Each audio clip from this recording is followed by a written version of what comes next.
ভাঙড়ের পাপ দূর হয়েছে, কিন্তু এখনো পাপ ঘুরে বেড়াচ্ছে।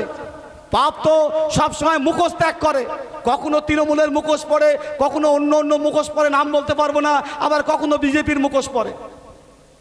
যারা কালেকশনের সময় আমাদের উপর আক্রমণ করলো তারা আবার এখন সব বিজেপি হয়ে গেছে। কোনো তৃণমূল ভালো তৃণমূল, কেউ আবার হৃত তৃণমূল, কেউ আবার মৃত তৃণমূল, সব তৃণমূল পাল্টে গেছে। আমরা আমাদের নেতা কমরেড সূর্যকান্ত মিশ্র বলেছিল, আমরা 0 পাই, 1 পাই, 2 পাই, 5 পাই, সিপিএমই থাকবে, কিন্তু 5টা আসন কমে গেলে তৃণমূল কি হবে কল্পনা করা যাবে না। আজকের থেকে 10 বছর আগে সেটা মিলে গেলে কি গাইনি। আমাদের জীবন দর্শন দিয়ে বোঝাচ্ছে, কমিউনিস্ট পার্টি তার জীবন দর্শন দিয়ে বোঝাচ্ছে। আমি রাজনৈতিক কথায় যাব না, সায়ন আছে বলবে, দীপশিতা আলো বলবে, আমি শুধু সাংগঠনিক 4-5টা কথা আপনাদের বলবো। লড়াই তো শুরু করেছি আমরা, লড়াই আরো বড় হবে।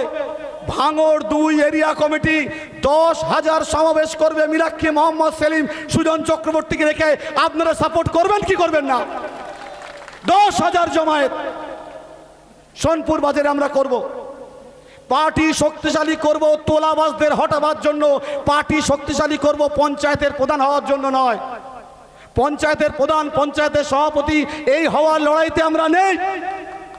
তৃণমূলের অনেক লোকজন যোগাযোগ করবার চেষ্টা করছিল যে ভাই পঞ্চায়েতের সভাপতি গঠন করে বলো, পঞ্চায়েতের প্রধান তোমরা হয়ে যাও। আমরা বলেছি না, পাপের ভাগিদার আমরা হব না। ঠিক করেছি কি ভুল?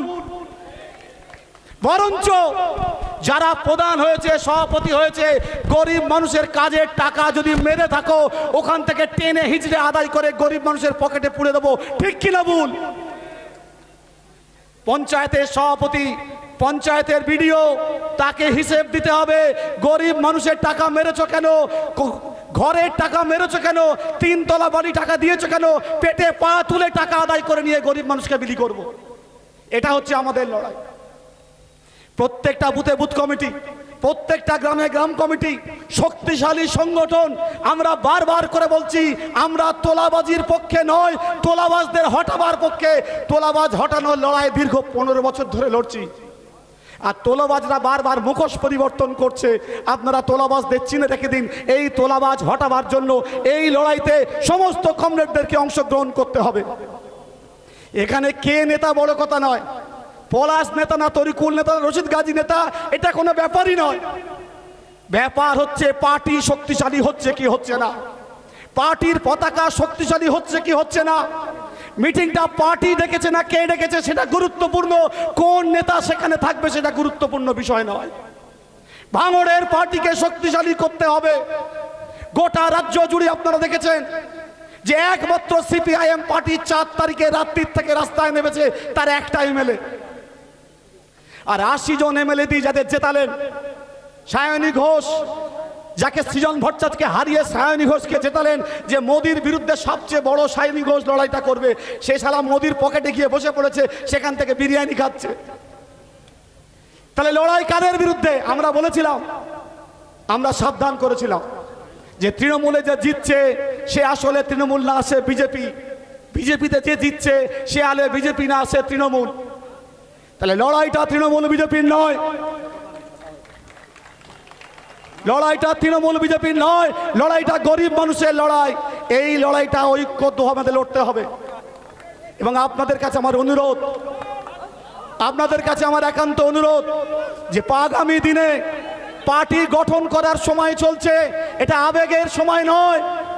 ভাঙড়ের পার্টিতে পার্টি গঠন করার লড়াই, একটা একটা করে পার্টি গাঁথতে হবে, মালা গাঁথতে হবে। সেই লড়াই শুরু হয়েছে।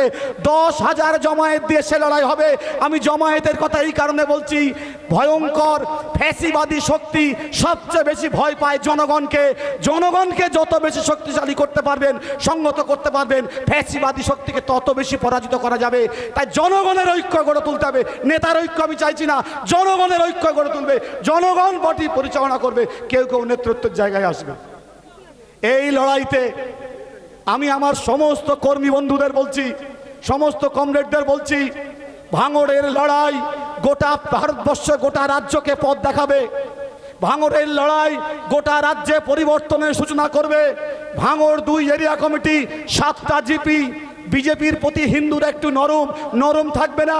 বছর দুয়েকের পর তার অভিজ্ঞতা থেকে বুঝবে যে বিজেপি আসলে হিন্দুদের দল নয়, বিজেপি আসলে মুসলমানের দল নয়, বিজেপি আসলে আদানি আম্বানির দল। আমরা কর্পোরেট পুঁজির বিরুদ্ধে গণ আন্দোলন গড়ে তুলব, তোলাবাজদের বিরুদ্ধে গণ আন্দোলন গড়ে তুলব, কৃষকের অধিকার পাইয়ে রক্ষার লড়াইতে গণ আন্দোলন গড়ে তুলব, ধর্ষণ খুনের প্রতিবাদে গণ আন্দোলন গড়ে তুলব, দ্রব্যমূল্য বৃদ্ধির প্রতিবাদে গণ আন্দোলন গড়ে তুলব। আমাদের দাবির পেছনে লেখা আছে, আমাদের গুরুত্বপূর্ণ দাবি, যে সমস্ত সহনাগরিক যারা ভোটাধিকার হারিয়েছে তাদের ভোটাধিকার ফেরত দিতে হবে, তাদের ভোটাধিকার ফিরিয়ে দেওয়ার লড়াই আমরা জারি রাখবো। আজকের এই মিছিল থেকে শুরু হবে সেই লড়াই। ভোটাধিকার ফিরিয়ে দিতে হবে, ট্রাইব্যুনালের সংখ্যা বাড়াতে হবে, ট্রাইব্যুনালের সংখ্যা বাড়িয়ে ভোটাধিকার ফিরিয়ে দিতে হবে। গরিব মানুষের অধিকার রক্ষার লড়াই, সেই লড়াই লড়তে পারে একমাত্র লাল ঝান্ডা। আপনারা অভিজ্ঞতা থেকে বুঝেছেন, অভিজ্ঞতা থেকে শিখেছেন। সেই লড়াই আরো শক্তিশালী করার জন্য, আরো সংহত করার জন্য, আরো গুরুত্বপূর্ণ করার জন্য, আরো জমায়েত বাড়ানোর জন্য আপনারা সবাই মিলে সচেষ্ট হবেন। পার্টির ঝান্ডার তলায় সমস্ত গরিব মেহনতি মানুষকে ঐক্যবদ্ধ লড়াইয়ের মধ্যে আনতে পারলে তবে ফ্যাসিবাদী শক্তিকে রোখা যাবে, তবে সাম্প্রদায়িক শক্তিকে রোখা যাবে, তবে বিভাজনকামী শক্তিকে রোখা যাবে। আমি ভাঙড় 2 এরিয়া কমিটির সম্পাদক হিসেবে আপনাদের কাছে আবেদন রাখছি, আগামী দিনের যে লড়াই, দীর্ঘ লড়াই হবে, সেই লড়াইয়ে আমার সমস্ত কমরেড আমাদের মিটিং মিছিলে সংহত হবে, শক্তিশালী লড়াই গড়ে তুলবে। ইনকলাব, ইনকলাব, ইনকলাব। ধন্যবাদ।